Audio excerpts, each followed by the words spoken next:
안녕하세요. 저는 30대 남자입니다. 지금은 미혼이고 3년 정도 만난 여자친구가 하나 있어요. 결혼 이야기가 슬슬 오고 가는 중입니다. 그런데 도무지 결혼에 대한 확신이 서지가 않네요. 그 이유는 바로 제 직업 때문입니다. 먼저 제 직업은 열쇠 수리공이에요. 저희 아버지 때부터 하셨었던 일이고 지금은 제가 물려받아서 일을 하고 있습니다. 시대가 발빠르게 변하면서 열쇠뿐만 아니라 도어락도 함께 다루고 있죠. 설치부터 잠금 장치를 여는 것과 수리까지 정말 모든 것을 다 하고 있습니다. 거의 잠금 장치를 만능으로 다룬다고 생각하시면 편하실 거예요. 그런데 이 일을 하면 솔직히 돈이 꽤 짭짤합니다. 세상엔 아직 이사를 가시는 분들도 많고 생각보다 단가에 비해 저희가 받는 돈이 좀 커서 마진이 잘 남거든요. 그러나 그만큼 못 볼 거를 정말 많이 봅니다. 저는 그래도 나름대로 이 일을 자부심을 가지고 오랜 시간 동안 해왔기 때문에 어느 정도 익숙해졌다고 생각했는데 한 달 전쯤 제가 겪은 경우가 너무 충격적이라 이렇게 사연을 쓰게 되었어요.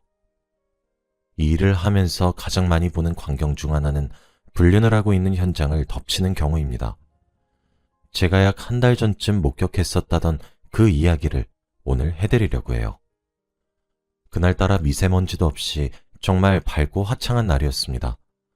출근하는데 촉이 딱 오더라고요. 오늘 왠지 돈을 많이 벌 것 같다 이런 느낌이요. 룰루랄라 출근을 했죠. 그런데 아니나 다를까 오전 11시가 되었는데 바로 출장건이 하나 잡히는 거 아니겠어요? 여기 슈퍼엽 아파트 110동으로 언제까지 오실 수 있어요? 라는 전화를 받았어요. 상대방은 여자인 것처럼 보였죠. 지금 바로 출발하면 한 25분 정도 걸릴 겁니다. 설치 때문에 전화 주신 건가요? 라고 대답했어요. 아니요, 문을 따야 될 것 같아서 연락드린 거예요. 하시는 거예요. 그래서 제가 예, 알겠습니다. 빨리 도착하겠습니다. 하고 빛의 속도로 출발했죠. 상대방께서 말한 주소는 또 부자들이 사는 아파트이기도 해서 통 크신 분들은 고생이 많다고 하시면서 팁도 주시고 그러시거든요. 여자분께서 말씀하신 주소에 도착했는데도 로비에 보이시질 않더라고요. 보통 고객님들은 상세 주소를 말씀해 주시고 현관문 바로 앞에서 기다리시거나 상세 주소를 말씀하지 않으신 경우에는 찾기 쉽게 로비에서 기다리시거든요. 그래서 다시 전화를 걸어서 어디시냐 물었더니 저더러 죄송한데 지하 2층에 있는 주차장으로 오실 수 있으신가요? 하더라고요. 보통 흔한 경우가 아니라서 엥? 하며 의아했지만 제 입은 착실하게 예, 알겠습니다. 곧 뵐게요. 하고 지하주차장으로 향했습니다. 지하주차장으로 내려가니 비상 깜빡이를 킨 하얀색 소나타 승용차가 보였어요. 저 차구나 싶더라고요. 차주로 보이는 여성분도 제가 몰고 있는 승용차에 붙어있는 저희 가게의 이름 스티커를 본 건지 차에서 내리셨죠. 저는 밝게 웃으며 안녕하십니까 하고 인사를 하려고 했었는데 여자분의 얼굴이 아주 엉망인 겁니다. 코는 빨갛게 있었고 목소린 잠겨 있었고 얼굴은 시뻘개져 있었고 눈은 부어 있었죠. 누가 봐도 오열하고 난 사람의 얼굴이었습니다. 얼마나 엉엉 울었던 건지 얼굴에 실핏줄이 다 터져 있더라고요. 그때 느꼈죠. 아, 또 불륜 현장이구나. 제가 진짜 그런 촉이 기가 막히거든요. 그러면서 제게 잠시 이야기 좀 할 수 있냐고 물으시더라고요. 차에 구비되어 있는 물티슈랑 휴지를 쥐어주시고 말씀해보시라 이야기라니 진짜 이야기가 가관이더군요. 편의상 아내분과 남편분이라고 지칭하겠습니다. 먼저 두 분이서 결혼을 하셨는데 남편분의 집안이 많이 기우는 쪽이었다고 해요. 홀어머니를 모시고 있고 밑에 동생도 줄줄이 딸려 있었다고 하더군요. 그런데 마음씨가 너무 착했고 심지가 고든 사람이라 생각해서 아내분 쪽의 집안의 반대를 무릅쓰고 결혼을 강행했대요. 아내분도 솔직히 관리를 잘해서 그런지 30대 초중반 정도로밖에 보이지 않았습니다. 아내분의 직업도 의사셨어요. 아내분뿐만 아니라 그쪽 집안 자체가 의사나 변호사 이렇게 사자 직업이었다고 하더라고요. 그래서 결혼 후에 돈은 아내분이 벌면 되니까 남편분이 스스로 자신이 살림을 하겠다 선언하고 전업주부가 되는 길을 택했다고 하더라고요. 그리고 남편분께서 홀어머니와 동생들을 데리고 살았기 때문에 살림도 곧잘하고 그래서 아내분도 별말 없었대요. 아내분 집안에서도 몇 푼 되지도 않는 돈 벌겠다고 밖으로 나다니는 것보다 집안에서 살림하는 것이 몇 배 낫겠다고 좋아하셨다고 하더라고요. 그렇게 부잣집 사모님처럼 남편분께서 살림을 하시면서 취미생활도 함께 즐기곤 하셨나 보더라고요. 아내분은 종종 학회도 나간다고 하셨습니다. 이번에도 학회에 가셨다 돌아오는 길이었다고 해요. 그런데 오늘 사단이 난 거죠. 남편이 원래도 수상한 낌새가 있긴 했대요.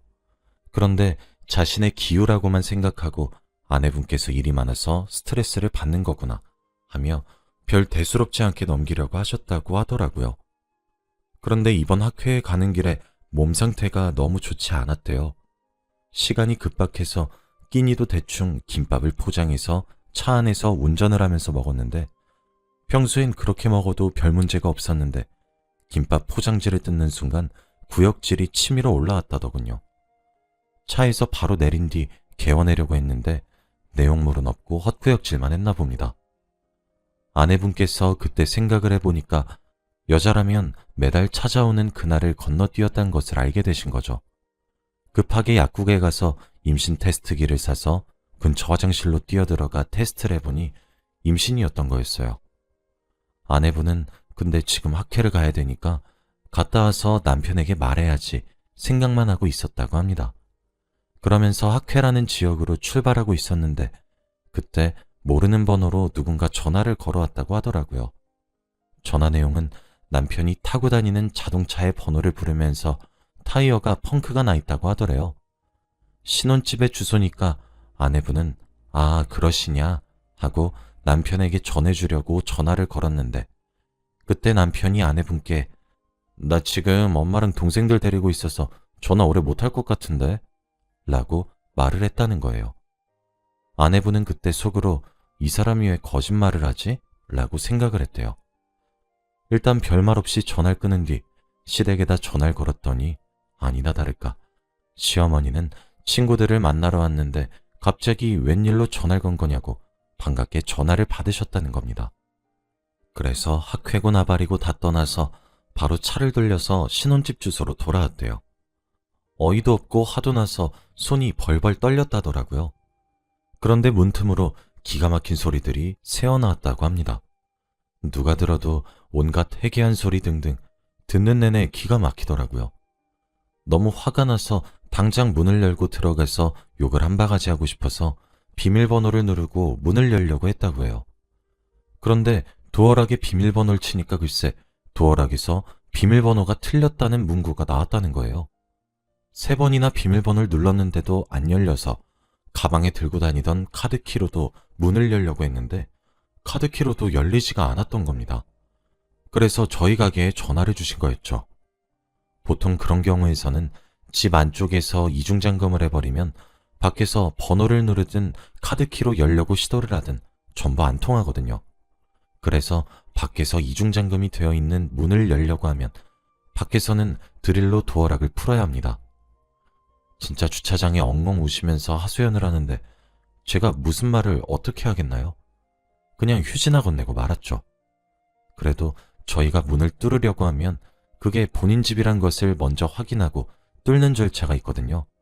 그래서 본인 주소가 맞는지 확인한다고 신분증 좀 보자고 했는데 진짜 집도 아내분이 결혼할 때 해온 집이었고 아내분께서 타고 다니는 차랑 남편분께서 타고 다니는 차 2대 모두 아내분 명의였던 거였습니다. 진짜 짐승도 이 정도는 안 하겠다 싶었네요. 문 따는데 얼마나 걸리겠냐고 물어보시더라고요. 그래서 내일 하는 일이라 진짜 얼마 걸리지 않습니다. 했죠. 함께 엘리베이터를 타고 올라가는 길에 아내분께서는 휴대폰을 꺼내 동영상을 켜시더라고요. 아내분이 사시는 34층에 도달하면 도달할수록 아내분의 표정엔 살기가 넘치고 진짜 무서웠습니다. 하긴 그 심정을 세상 그 누가 알겠어요. 얘기를 들어보니까 결혼한 지 몇 년 되지도 않아서 아직 신혼을 즐겨도 될 것 같은 시기던데 심지어 아이를 임신했다는 사실을 알게 된 오늘 남편의 불륜까지 알게 되었으니 속이 얼마나 문드러질지 가늠도 되지 않더라고요. 저는 제발 그 짓이 끝나 있길 빌었습니다. 임신 초기인 아내분의 심신 안정을 위해서 말이에요. 엘리베이터는 빠르게 도착했고 아내분의 집 현관문 앞에도 도착했습니다. 아내분께서는 문에 귀를 대더니 정말 사색이 되시더라고요. 사실 문에 귀를 대지 않아도 옅게 들렸습니다. 집안에서 새어나오는 소리가 말이에요. 아내분은 누가 봐도 분노를 걷잡을 수 없는 표정이었고 저보고 잠시만 조용히 해달라고 하더니 그 새어나오는 소리들을 녹음하시더라고요. 한 2분 정도 녹음을 하고 난 뒤 제게 빨리 문을 따달라고 하셨습니다. 맨날 하는 일이니까 솔직히 30초도 안 걸리거든요. 사실 아내분께서 비밀번호도 3번이나 치시고 카드키까지 갖다 대었는데 왜 안쪽에서 반응이 없었나 신기하게 느껴졌었는데 보통 40평대 후반부터는 현관문 쪽에 중문이 따로 있더라고요. 현관 자체도 넓고요. 유리창을 중간에 넣은 나무문이 있어서 그런지 소리를 못 들었나 보더군요. 물론 제가 도어락을 떼는 소리도 함께 못 들었고요. 현관문을 여니까 동네가 떠나가라 소리가 나고 있는데 옆에 계시던 아내분께서는 총알처럼 튀어나가 동영상을 찍으면서 성큼성큼 집 안으로 들어가시더라고요. 그 소리에 인기척이 느껴졌는지 아내분께서 집 안으로 들어가시고 1분도 채 되지 않아 여자의 비명소리, 남자의 당황해서 당신이 지금 어떻게 여기 있냐는 소리와 멍청하게도 분명 비밀번호도 바꾸고 이중잠금도 해놨는데? 라고 중얼거리는데 아내분께서 자지러지듯 소리를 지르며 진짜 듣기도 상스러울 정도로 쌍욕을 퍼부으셨습니다. 현관문에 혼자 서 있는데 집안에서 나오는 그 개판 5분 전인 소리를 들으니까 오도 가도 못하겠더라고요. 게다가 저는 지금 아내분께서 임신 중이란 사실을 알고 있잖아요. 이미 집으로 오는 순간부터 위태로워 보이셨는데 잘못되는 것은 아닐까 걱정스럽더라고요. 고민을 하다가 에라 모르겠다 심정으로 말리기 위해 저도 아내분이 간 곳으로 따라 들어갔는데 세상에 남편의 상대 여자는 소파 뒤에 웅크리면서 숨으려고 노력하고 있고 남편분으로 추정되는 놈은 임신 초기인 아내의 손목을 잡고 휴대폰을 뺏으려 하고 있고 눈앞엔 지옥이 펼쳐져 있었습니다. 아내분은 저를 본 것인지 도와달라고 소리를 지르시고 남편분은 그런 저를 보고 당신은 누군데 여기 기어들어와 있냐 소리를 지르고 아내를 맞이했던 불륜녀는 저를 보고 소리를 지르고 귀에서 삐 하면서 이명이 들릴 정도로 진짜 개판이었습니다. 일단 홀몸이 아니신 아내분께 다가가 아내분을 보호하고 두 분께 옷 좀 챙겨 입으시라 그랬어요. 아내분께서는 그 와중에도 착실히 증거를 남기기 위해 촬영한 동영상을 저장하고 계시더라고요. 나는 대체 누구고 왜 여기에 서 있고 이런 상황에 끼어 있는 것인지. 아내분은 저더러 자기를 데리고 나가주시면 안 되겠냐고 간곡히 부탁하시더군요. 일단 자리를 피하셔야 될 것 같긴 했기 때문에 남편분께서 안방으로 몸에 걸칠 것을 찾으러 들어간 사이에 아내분을 데리고 바로 아파트를 나와서 제 차를 주차했었던 지하 주차장으로 돌아갔습니다. 엘리베이터를 타고 내려가는 그 짧은 순간에도 아내분께서는 통곡을 하시며 우시는데 참, 제 3자가 보기에도 짠한 상황에 놓여 있는 것을 뻔히 알고 있으니 뭐라 해드릴 말이 없더라고요. 지하 주차장에 도착하고 아내분은 본인 차에 가서 물을 조금 먹고 오더니 제게 얼마 나왔냐고 물어보셨습니다. 제가 출장비는 7만 원이고 도어락 새로 교체까지 원하시는 거면 추가금 15만 원 더 붙는데 어쩌시겠냐고 물으니까 10만 원짜리 수표를 4개 쥐어주시면서 죄송한데 도어락도 교체해 주시고 가달라고 하시고 오늘 너무 감사했다고 그러는 의미로 돈 더 챙겨드리는 거라고 하시더라고요. 그러면서 절 붙잡고 엉엉 우는데 와, 근데 그게 거기서 끝이 아니더라고요. 저는 사실 임신을 알게 된 날 남편의 불륜 사실도 알게 된 것도 흔치 않은 우연이라 생각하고 무슨 막장 드라마라고 생각했는데 남편의 불륜녀였던 여자의 정체가 아내분의 친척 동생이라고 했습니다. 하소연을 들으면서 사실 아내분이 많이 불쌍하기도 했지만 그래도 흔하게 볼 수 있는 장면은 아니니 구경한다는 심산도 조금은 포함되어 있었거든요. 그런데 참 그게 맞나 싶더라고요. 그 와중에 남편분은 당연히 똥줄이 타겠죠. 자기가 저질러 놓은 죄도 있고 아내분께서 찍은 동영상이 있으니 자기도 얼마나 두렵겠어요. 맨몸으로 장가와서 아내 덕만 보고 사는 중이었는데, 그래서 그런지 아내분께 전화를 미친 듯이 하기 시작했는데, 정말 가슴이 아팠던 건 아내분이 진동 소리를 듣고 휴대폰을 들어 올렸을 때 보게 되었어요. 아내분이 남편분을 뇌 쉼터 하트라고 저장을 해놨더라고요. 그렇게 아내분은 저를 붙잡고 좀 더 울고 난 뒤 도어락 교체를 위해 저와 함께 다시 집으로 올라갔습니다. 도어락을 교체하는 사이에도 불륜녀와 남편분께서는 아내분 근처를 맴돌면서 말을 걸고 미안하다, 실수였다 하며 변명만 하시더라고요. 도어락 교체도 신속히 끝내고 저는 그대로 내려왔어요. 아내분께서는 비밀번호를 바꾸시고 그 두 명을 밖으로 내쫓아내시더라고요. 혹시나 저를 따라와서 제게 불똥을 튀게 할 것 같아서 후다닥 엘리베이터에 타서 닫힌 버튼을 연타한 후 지하주차장으로 가서 정말 꽁지가 빠지도록 운전해서 일터로 돌아왔습니다. 그 이후로의 일은 알 수 없지만 아무래도 이혼을 할 것 같긴 하더라고요. 근데 이게 참 눈앞에서 한 가정이 파탄나는 꼴을 보고 있으니까 마음이 참 뭐랄까 싱숭생숭한 기분이 들기 시작했습니다. 그리고 진짜 남편분도 선하게 생기셨어요.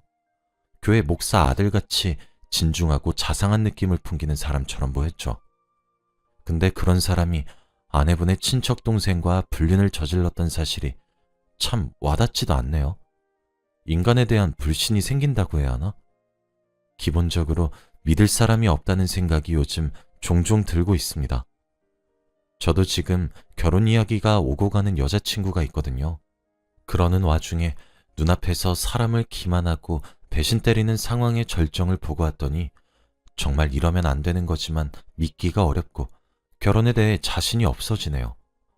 여자친구를 사랑하곤 있어서 그런 마음이 생기면 안 되지만 말이에요.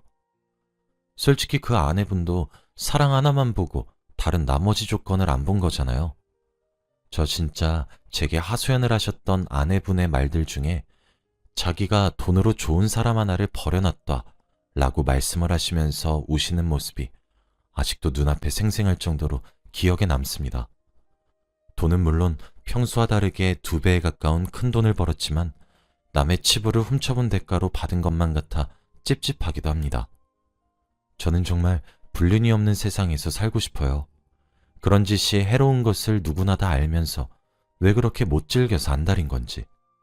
사랑이 죄는 아니지만 그렇다고 해서 불건전한 관계가 정상인 것은 아니잖아요.